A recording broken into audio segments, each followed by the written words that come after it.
Hi, welcome to our channel where we share the most intriguing stories. When a reclusive veteran's mountain sanctuary is threatened by a power-hungry HOA with forged maps and fake complaints, he doesn't back down, he fights back. Armed with cameras, grit, and the law, one man takes on a suburban land grab scheme and sparks a national reckoning.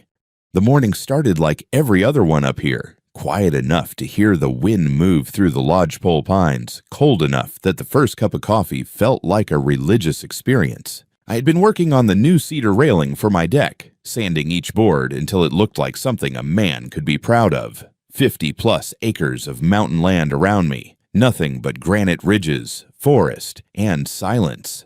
My kind of sanctuary, the kind where no one bothers you unless they're a moose or bad at reading maps. Somewhere below the tree line, I heard an engine, not the deep, lazy rumble of an ATV, but the nasal buzz of a city SUV that thinks gravel roads are optional. It climbed the switchbacks in a series of impatient bursts. I stepped off the deck, wiping sawdust off my hands, and watched a glossy silver vehicle grind to a stop on my dirt clearing. The doors had a logo stenciled on the side in corporate blue, Silver Range Valley HOA.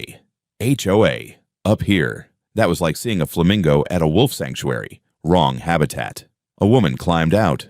Mid-40s, perpetual jogging outfit, posture like she was allergic to being ignored. She held a folder tight against her chest like it contained nuclear launch codes. "Morning," I said. "You're a long way from suburbia." She didn't even crack a smile. "Are you Graham Wesley?" I nodded. She shoved a stack of papers toward me. "You are in violation of community regulations. According to the Silver Range Valley Homeowners Association Charter, structures on the southwest ridge are communal recreational assets and must remain accessible to residents." I blinked once. Slow.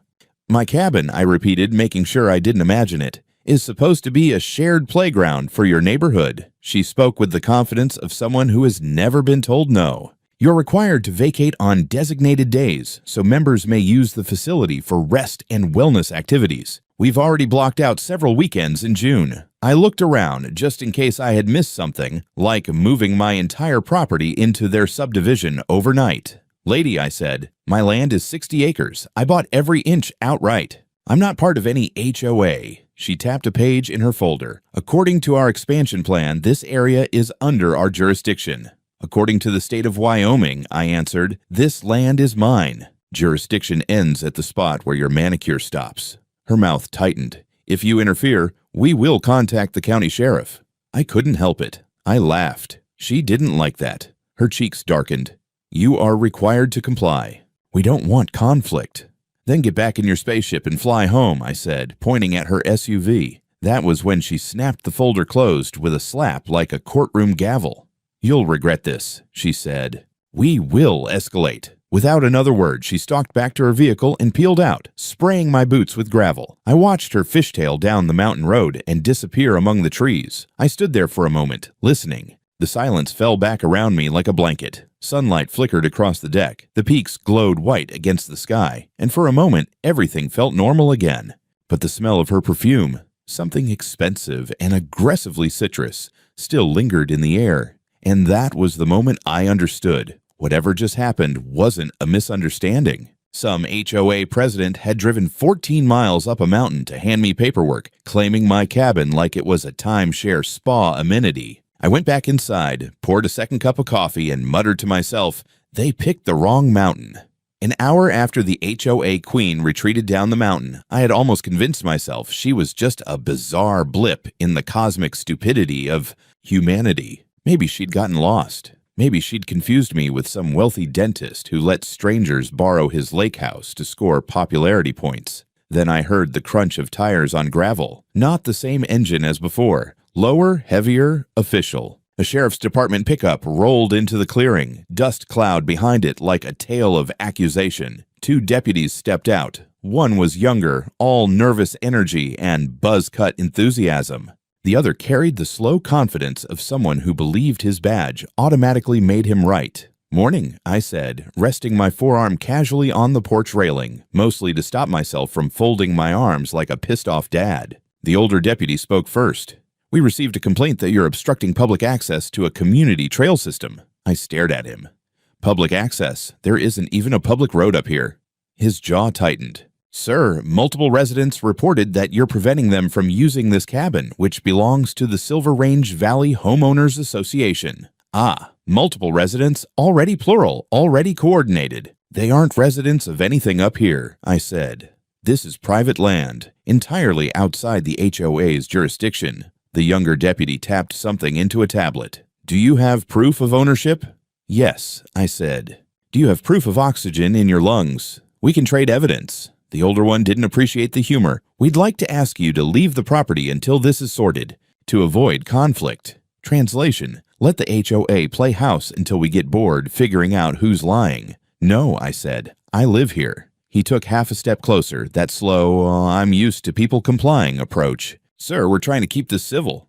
So am I said. You're standing on my land, telling me to leave my own house based on a complaint filed by people who don't know the difference between private property and a Pinterest board. I walked calmly inside, grabbed a file from my safe, returned, and placed the papers on the porch railing. Property deed, survey, GPS coordinates, recorded legal description, the works. The younger deputy flipped through them, eyebrows rising higher with every line. This parcel isn't part of any subdivision, he said quietly. The older deputy ignored him.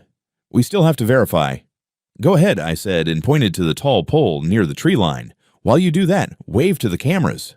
3 cameras, solar-powered, infrared, motion sensing. Designed to stream directly to a cloud server and a backup drive in a storage unit in town. The older deputy squinted. Why so much surveillance? Because sometimes, I said, people lie. He stepped aside and made a call. I couldn't hear the words, but I could read the body language. Confidence sliding into confusion, confusion into irritation. He finally ended with a clipped understood. He turned back to me, jaw clenched. We're leaving. But this isn't over, I nodded. That seems to be a theme today. They got into the truck. The younger deputy gave me a half-shrug apology with his eyes. The older one gunned the engine like the mountain had personally insulted him. As the vehicle disappeared into the trees, I exhaled slowly. It should have felt like a victory, but something stuck in my mind. Multiple residents. Earlier, there had only been one resident, Citrus Nuclear Karen herself. Yet, in under 60 minutes, she had manifested a whole chorus of phantom complainers. Back inside the cabin, I opened the envelope she'd shoved at me. There they were, printed formal complaints, allegedly from neighbors demanding access to the communal recreation cabin. Names included Martha Sinclair, hiking enthusiast, Brady and Courtney, community members concerned about safety, J. Palmer, witness to obstruction. I looked them up on the county resident database. Martha Sinclair died 12 years ago. Brady and Courtney, no last name, no address. J. Palmer had a listed mailing address, a cemetery. I felt a slow smile creep across my face. So, they weren't just entitled, they were manufacturing witnesses. Outside my window, the pines swayed with the wind. My cameras tracked the motion automatically, small lights blinking in the shadows. All right, I muttered to the empty room.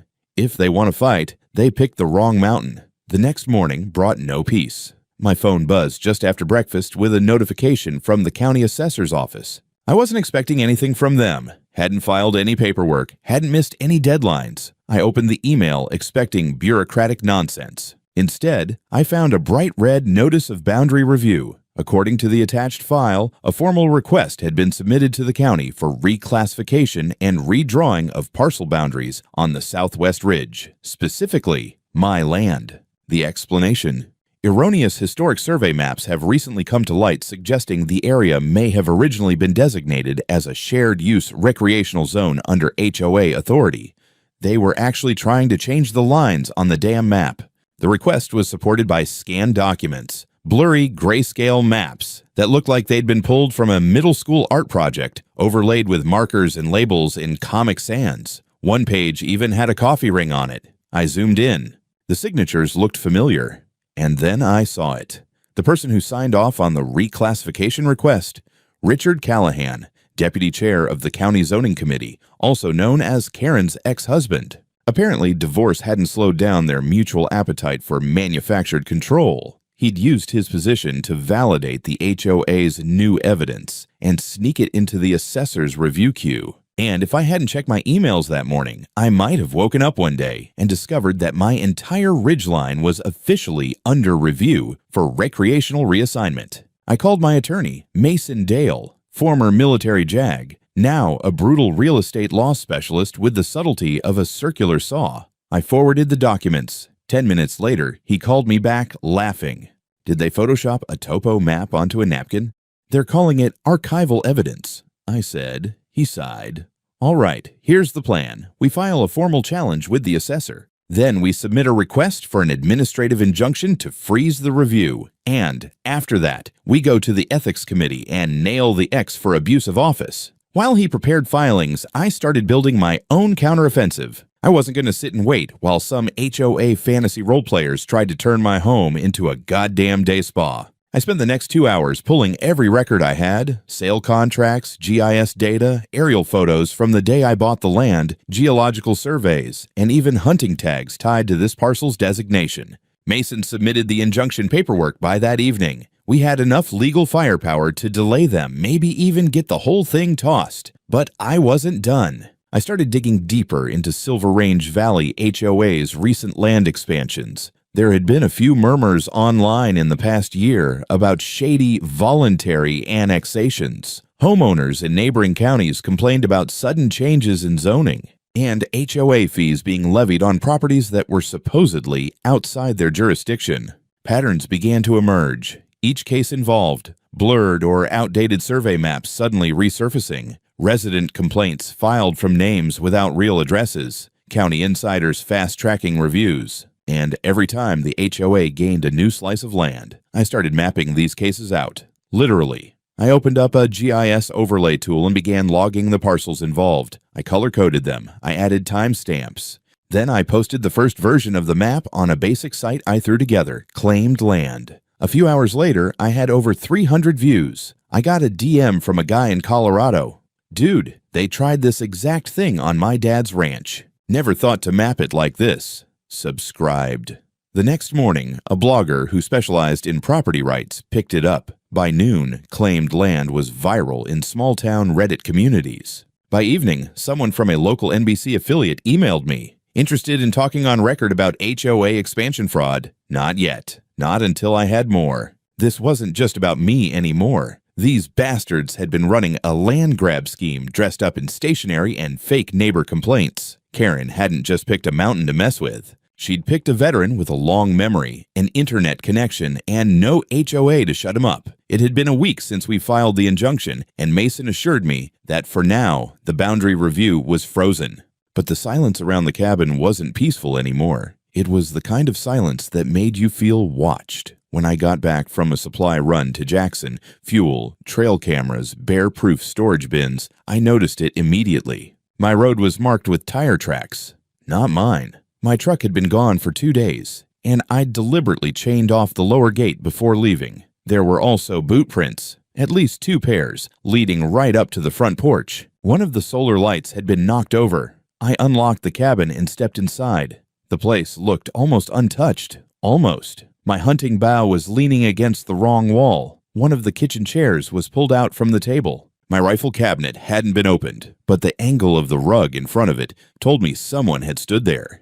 A coffee cup that had been in the drying rack was now back in the cupboard, but upside down. It was subtle. Someone had been inside and tried to reset the scene, but they didn't realize they were walking through a live security grid. I powered up my backup monitor system and reviewed the footage. There they were, 2 men in matching dark jackets, HOA logos stitched on the sleeves. They came in through the rear deck, used a lockpick on the utility door. They moved with quiet purpose, snapping photos of every room, pausing to discuss, pointing at corners of the structure like they were appraising it. One of them I recognized from an HOA pamphlet Mason had pulled, Curtis Bickley, board member and owner of one of the vacation chalets 2 ridges over. The other I didn't know, but he moved like a guy who used to be military and now rents himself out to people who say things like, "We don't need paperwork, just results." I sent the footage to Mason, then directly to the county sheriff's office and to the district attorney. Mason said not to expect fast action, but the unlawful entry charge alone would force their hand. Add in tampering, and it started to smell a lot like premeditated attempted seizure of private property. But I wasn't done. I sent the same footage, cut down and annotated, to the NBC journalist who'd reached out. She called within the hour. "I just showed it to our legal team," she said. We're in. I'd like to do a story, a full breakdown of what you've uncovered. Not yet, I told her. Give me one more week. If they were inside once, they might come back. This time, I wanted to be ready. I upgraded all the cameras to motion-triggered, real-time push notifications. I bought steel bollards and installed them on the lower trail access. I mounted infrared trail cams facing the approach roads. And I published a new interactive layer on claimed land, confirmed intrusions. Each red dot showed a case of HOA board members physically trespassing on disputed land, either recorded or attested under oath. I included names, dates, satellite views, and time-stamped overlays. By morning, the site was getting thousands of hits a minute. Property owners started submitting their own footage and stories. That night, I got an encrypted message from someone claiming to be a former HOA administrator. Said they were willing to talk anonymously about internal directives sent to board members instructing them to evaluate assets before zoning proposals. My reply was simple: meet me face to face, or we don't talk. 3 days later, I met her at a gas station diner 30 miles down the valley. She looked tired, over-caffeinated, and scared. Used to run finances for HOA until, in her words, Karen turned the board into a damn land mafia. She told me Curtis Bickley had been part of an internal expansion committee that created forged historic overlays, which they used to apply for federal infrastructure grants, roads, parks, trail restoration, all on private land that they didn't own. I asked why she was talking now. "Because I saw your map," she said. "And because I found my own name on one of the forged documents." On the drive back, I kept glancing in the rearview mirror, half expecting a car to tail me. Up at the cabin, I checked every bolt, every camera feed. My land wasn't just being invaded, it was being targeted by a system designed to erase the concept of private ownership through paperwork, intimidation, and quiet, careful trespassing. Karen hadn't just picked the wrong mountain, she'd picked the wrong man to play chess with. And I had just moved my queen. I figured they'd come back eventually, but I didn't expect them to bring a damn picnic. It was a Saturday, the kind of June morning that sells calendars. Bright, dry, cloudless, with just enough breeze to keep the bugs grounded. I had just finished hauling some lumber from the shed when I heard the unmistakable sound of multiple engines climbing the ridge. At first I thought it might be tourists who'd gotten lost. But tourists don't usually roll deep in 6 vehicles, including an ATV trailer and a rented utility van with a big vinyl sticker that said, HOA Property Services, enhancing our shared spaces. I grabbed the binoculars and watched from the edge of the tree line. It was a damn parade. Leading the charge was Karen in all her smug, lycra-clad glory, wearing mirrored sunglasses and a clipboard like she was directing a corporate retreat. Behind her were 5 more adults, a few teenagers, 2 private security guys in matching tactical vests, and at least 4 kids carrying soccer balls and coolers. One of them was dragging a foldable grill. They parked just off my lower clearing, ignoring the chain barrier and the fresh, "No trespassing" private property sign posted on both sides of the trail. They moved with the entitled momentum of people who thought this was already a done deal. I started filming immediately. Wide shots, close-ups, faces, vehicles, plates. I wanted every second recorded. Karen spotted me and waved like this was a block party. "We're here for our scheduled usage," she called out like she was announcing the arrival of the shuttle bus. I stepped out onto the porch. "Scheduled by who?" "Satan." She smiled like I was the child in the conversation. According to the Silver Range Valley HOA Resolution 117B, ratified last Thursday, this property is now designated as a recreational extension zone, pending final boundary review. We're fully within our rights. I blinked. "You created a bylaw for land you don't own?" She lifted her clipboard. "We have signatures and votes."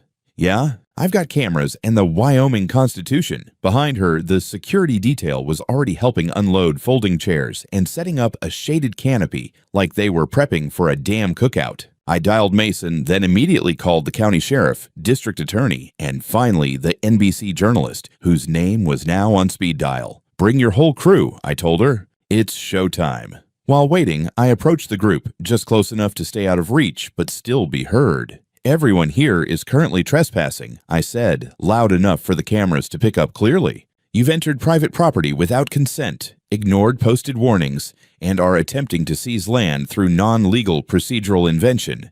This entire event is being recorded." Karen crossed her arms. You can't intimidate us with theatrics. We're here for wellness activities. I looked at the security guys. Are you licensed for enforcement in this county? They hesitated. One of them looked at Karen. The other gave me a look like we were told this would be easy. Then came the sweet sound of county cruisers climbing the trail. 2 patrol trucks and a DA investigator vehicle pulled into the clearing. One deputy stepped out and immediately waved off the group, ordering everyone to step away from the setup. The DA investigator, a sharp-eyed woman in a navy windbreaker, walked straight to me. "You Wesley?" I nodded. She handed me a folder. "We've officially opened a case. Criminal trespass. Potential conspiracy to commit unlawful seizure of land. We'll need full copies of your footage." "Already uploading to the secure drive," I said. "And I've got more." Karen's confident grin had started to unravel. "This is harassment," she snapped. "We are acting under approved HOA procedure." The DA investigator turned to her. "Ma'am, your HOA has no legal jurisdiction over this parcel. This is private land confirmed by county records. You're trespassing. And depending on what we find, this could escalate into felony territory." The kids were already being shuffled back to the cars. A teenager dropped his cooler and spilled soda cans across the grass. I watched as officers took down names, collected IDs, and logged footage. One of the security guys tried to claim he was just hired for event protection and didn't know this was private land. He was politely told he should have checked first. Later that night, I sat on the porch, laptop open, uploading the day's footage to claimed land. But this time, I added a new section: financial forensics. Because after spending the last 3 nights combing through Silver Range HOA's publicly available expense reports, required by state law, I had found something interesting. Repeated disbursements labeled community expansion research, payments to fake LLCs, a 6-figure consulting fee paid to a heritage zoning advisor who didn't seem to exist outside a Facebook profile. I uploaded it all. Annotated, documented, archived. If Karen wanted to wage war with bylaws and weaponized bureaucracy, I was going to return the favor with law, records, and a very loud megaphone. And the battle for my mountain, it had just gone federal. It didn't take long for the media to sink their teeth in. The footage of Karen's recreational invasion hit regional news the next day. Headlines like "HOA picnic turns criminal, local man fights back" started popping up all over social media. A drone shot of my cabin circled online with a voiceover calling it the front line in a battle for American property rights. I didn't ask for any of it, but I wasn't turning it down either. The day after the raid, Mason called with an edge in his voice I hadn't heard before. "We've got traction," he said. "DA's moving fast, but brace yourself. You're on the radar now." Not just locally. Meaning the Department of Housing and Urban Development just contacted the county clerk's office about Silver Range Valley HOA's grant applications. Somebody must have tipped them off. My bet. Your website. Apparently someone at HUD had seen the documents I uploaded under the Financial Forensics tab, especially the Heritage Zoning Advisor payments and the mysteriously similar formatting on multiple grant requests. The kinds of similarities that usually meant someone had copy-pasted their way into federal fraud. 2 days later, I got a knock at the cabin. Not sheriffs, not HOA, not press, feds. 2 suits, one polite and smiling, the other quiet and watching everything I did like a hawk on a diet. "Mr. Wesley," the first said, flashing a badge. "I'm Agent Miles. This is Agent Carter. We're with the Department of Justice, White Collar Crimes Division. We'd like to ask a few questions about your recent interactions with the Silver Range Valley Homeowners Association." They weren't here to intimidate.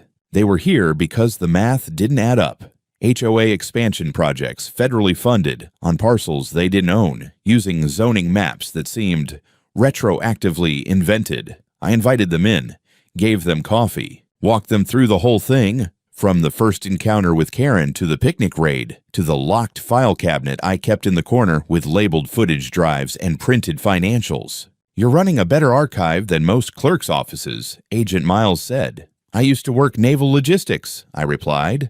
"You learn to track the weird stuff fast." Over the next hour, we built a web. Karen, Curtis Bickley, her ex-husband on the zoning committee, even the security firm that turned out to be owned by a shell company tied to another HOA board member. "They formed a structure to self-approve land grabs," Agent Carter muttered, flipping through one of the forged maps. "This is organized fraud." That word stuck with me. Organized. This wasn't just Karen getting high on her own bylaws. It was a system, a mechanism to slowly absorb unincorporated land, legitimize it with internal votes, file expansion grants to the feds, and then throw legal spaghetti at the wall until the original owner caved or sold. And if someone didn't cave, they escalated. I showed the agents the footage of the break-in. They asked for copies. I handed over hard drives. I showed them the fake complaint signed by dead residents. They asked for originals. I gave them notarized copies and metadata tags. I told them about the former HOA accountant who'd reached out. Agent Miles sat back and looked around the cabin. "Mr. Wesley, we may want you to testify. This could open a RICO investigation." That stopped me cold. RICO, as in racketeering. He nodded. If the HOA operated as a coordinated entity for illegal land acquisition and financial fraud, it qualifies. Before they left, Agent Carter paused on the porch. "Be careful," he said quietly. "This kind of exposure, people get nervous." That night, the wind howled hard through the trees, the way it does before a thunderstorm breaks. I walked the perimeter, flashlight in hand, checking every bolt and camera. I was no stranger to threats. I'd been shot at in other countries for reasons that made even less sense than this. But this time, it wasn't a war zone. It was my land, my cabin, my country, and the enemy wasn't a foreign insurgent. It was a suburban committee drunk on imaginary authority. The next morning, Karen cracked. NBC ran a segment featuring exclusively obtained footage of the HOA board discussing how to test the boundaries of unclaimed zones. Voices were altered, faces blurred, but the audio was unmistakable. One voice, Karen's, said, "If we push now, we can claim it before the zoning board catches up. It's not theft, it's just proactive." She was arrested within 24 hours. When brought in for questioning, she denied everything until she saw the forensic reports, the emails, the payment trails. Then she broke. Not loudly, not dramatically, just quietly unraveled. She blamed her ex-husband. She blamed Curtis. She claimed she was just the face, not the brain. But her name was on too many documents, her signature on too many fakes. The feds added wire fraud, conspiracy, and attempted illegal land seizure to the list.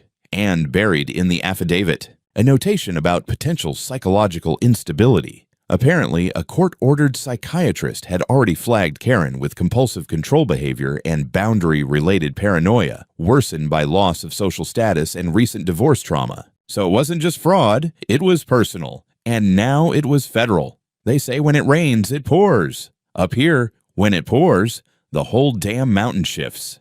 The week after Karen's arrest was a blur of subpoenas, search warrants, and breaking news segments. Silver Range Valley HOA went from a smug little cabal of lawn-measuring tyrants to the subject of a multi-agency criminal investigation. By Wednesday, their office in town had been raided by the county sheriff, with federal agents loading out file boxes like it was Christmas at the IRS. I watched most of it unfold from the comfort of my porch, hot coffee in one hand, binoculars in the other, and my dog-eared copy of the Wyoming State Constitution sitting on my lap like scripture. The media started calling it the HOA coup. I preferred the term neighborhood insurgency. By the end of that week, Karen had been formally charged with wire fraud, criminal trespass, conspiracy to seize private property, falsification of public records, and my personal favorite, federal grant fraud. Her ex-husband, Richard Callahan, was indicted for abuse of office, document tampering, and conspiracy to defraud a government entity. Curtis Bickley, the smug bastard caught on camera inside my cabin, was charged with breaking and entering, plus obstruction for destroying internal HOA communications before the raid. But the cherry on top, the security company they hired for the recreational event, turns out it was a front. No licenses, no liability coverage, and no legal right to operate in the state. Its registered address was a closed-down vape shop in Idaho. Charges: impersonating licensed personnel and conspiracy to support unlawful occupation. I got a call from Agent Miles, DOJ, 2 days before the hearing. "We'd like you to testify," he said. "Federal court. RICO basis." "I'm not a lawyer," I told him. "No," he said. "You're better. You're a pissed-off landowner with military precision and a documentary archive that would make the Smithsonian jealous." Hard to argue with that.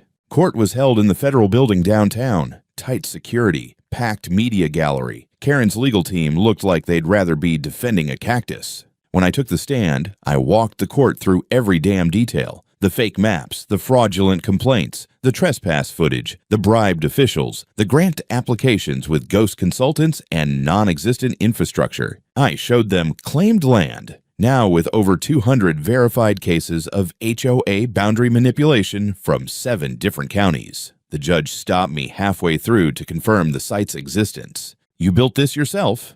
"Yes, Your Honor."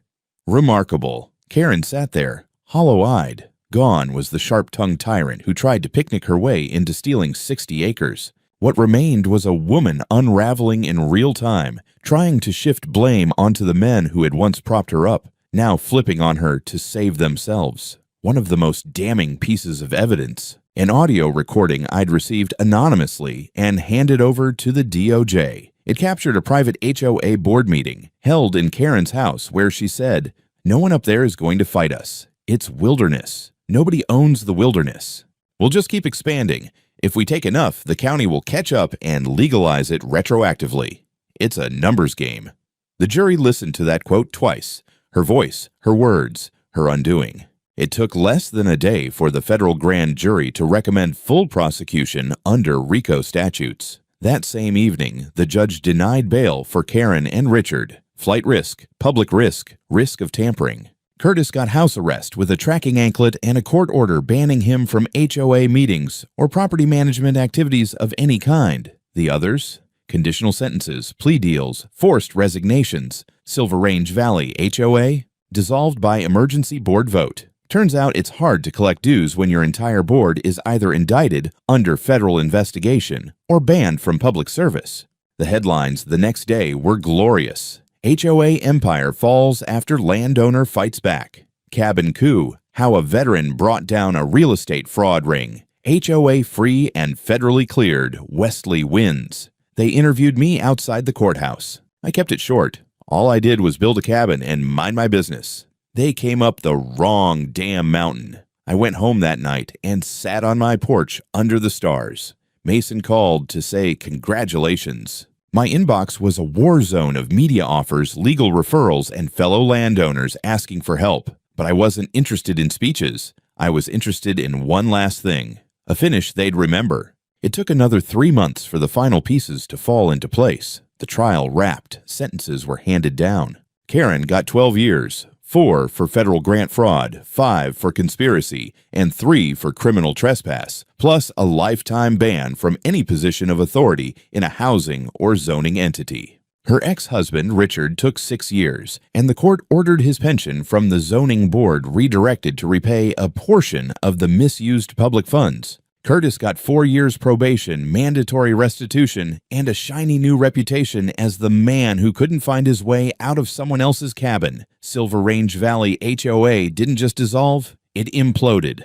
A forensic audit revealed their finances were riddled with ghost invoices, phantom consultants, and overlapping expansion projects targeting lands they never owned. State lawmakers jumped on the momentum and pushed through the Wesley Amendment, a bill that required HOAs to publicly register all land acquisition attempts and prove title claims with independent verification before filing any zoning proposals. Funny what a little mountain standoff can do to a legislature. But none of that was why I smiled the morning I walked out of the Jackson County Records office with a manila folder and a grin. Inside was a certificate signed and sealed by unanimous vote of the Wyoming Land Trust Board and backed by the State Department of Wildlife and the Office of Veterans Land Affairs. My 60 acres had been designated an official protected private habitat, held under a permanent conservation easement, meaning no HOA, no board, no zoning. No one could ever try this again. A week later, I hosted a small event at the cabin, invitation only. A few local landowners, a handful of vets from the Conservation Initiative, one very persistent NBC reporter, and Mason wearing a cowboy hat he absolutely did not earn. I unveiled the new hand-carved wooden sign I'd mounted to a pair of old pine beams at the trail entrance. HOA free zone. Trespassers will be prosecuted and possibly mocked. It got a laugh. We grilled elk steaks, passed around cold beers, and someone from the Wyoming Gazette handed me a framed copy of their cover story, Veteran Defends His Mountain, and wins. But later that night, once the guests had gone and the coals had died down, I sat alone on the porch under the stars. No noise, no headlights on the trail, just the sound of wind moving through trees that didn't have to answer to any board vote. I thought about everything that had happened, how close I came to losing something I'd built with my own 2 hands, how small a spark it took to ignite a wildfire of exposure. I remembered the look on Karen's face when the jury foreman read guilty on every count. It wasn't rage, it wasn't disbelief, it was confusion. She truly believed she was right, that what she wanted was more important than what anyone else owned. That process mattered more than truth. That papers with HOA letterheads could outweigh deeds sealed by the state. But mountains don't care about paperwork. They care about who shows up when it counts. In the weeks that followed, claimed land grew into something bigger. It wasn't just a map anymore. It was a movement. People from across the country submitted their stories, their documents, their own HOA horror shows. Some were small, petty fines for wind chimes. Others were huge. Land taken, homes bulldozed, lives upended. I partnered with a legal nonprofit, started publishing guides, connected landowners to lawyers, taught people how to read zoning maps, interpret surveys, fight back. And damn if that wasn't more satisfying than any revenge I could have cooked up alone. The best part? A letter arrived one crisp October morning, official seal, signed by the governor, a $250,000 state grant to help expand the site and fund legal defense for victims of HOA overreach. The accompanying letter called my case a landmark moment in restoring the balance between private ownership and community governance. I framed it, hung it next to the original property deed, the one that Karen tried to erase with a clipboard and a smile. Out here, where the wind still smells like pine and freedom, where no one tells you what color your shed can be, where fences aren't lines to argue over, but signs that someone worked hard for what's theirs, that paper means more than any HOA charter ever could. And on the gate, beneath the carved wooden sign, I added a brass plaque. It reads, "Private land, veteran-owned, trespass, and you will learn what jurisdiction truly means."